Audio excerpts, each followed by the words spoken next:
همین جوان خوب برابر است، یک فایت نکنیم که دیش صدم ران خوب برابر است نه الا 34 تا ما هم که 100 تا ورزشکار مصاحبه داشته بس که جانش کشیدی بس دیگه بس مانده نباشی. سلام خدمت خدا. خوب هستی؟ سلامت باشی. بخیر هستی؟ شکر الحمدلله. اسم مبارک؟ سمیر مبارز هستی. یک تن از رشته ورزشکاران رشته مبارزات آزاد. یک کمک بلند کردم دو ورزشکار. سمیر مبارز هستم. یک تن از ورزشکاران رشته مبارزات آزاد. مبارز؟ خلاصم. نه دیگه فامیلی خود نخواد. بیادرم مانده دیگه گفت. فامیلی است؟ مبارز بله. فامیلی نیست خود. گفتم خودم مانده.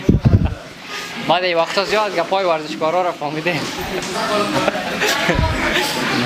چه وقت میشه مبارزه میکنی؟ ما مدت 4 سال میشه تحت نظر استاد محمد آقای محمدی تمرین میکنم که الحمدلله بیش از 35 36 مسابقه آماتور کردیم و 5 مسابقه پروفشنال انجام دادیم. چند تا خوردی از این بگو؟ دا آماتور یک باغ دارم دیگه. نه خوردن چطور مثلا؟ تو بزنی حتما میخوری نه؟ باغ نداشتی خیلی نام خدا؟ نه شکر خدا.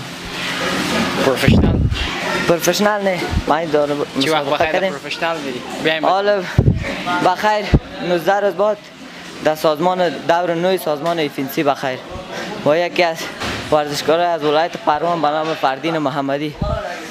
پروفشنال و موتور؟ پروفشنال.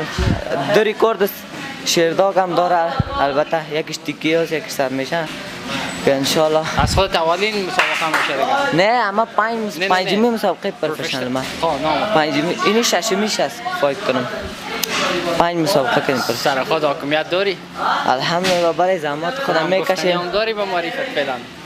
کدام گفتنی خاصی ندارم، هر کس زحمت زیاد کشیده باشه انشالله همون به شک برنده است. دیگه به کتن ازت نیستادم رو باز نه چپ ساید رقص میبینی؟ بله. تال جورت کده؟ جوره شده ما فایت کنم. استادم را نمیگم. استادم را مسابقه شاید دیگه معرفا را همون جوره کنه. جوره هم شاید استادم را جوره کنه. خودش جوره کده میره خبر هستی؟ بله. چی پیام داری؟ گفتنی خاصی ندارم. به این جوانا یک گفتنی دارم که ورزش کنن. در پالی ورزش درس خودانم تحصیلات خودانم انجام بدن. نام خدا. تشکر. خدا موفق باشید.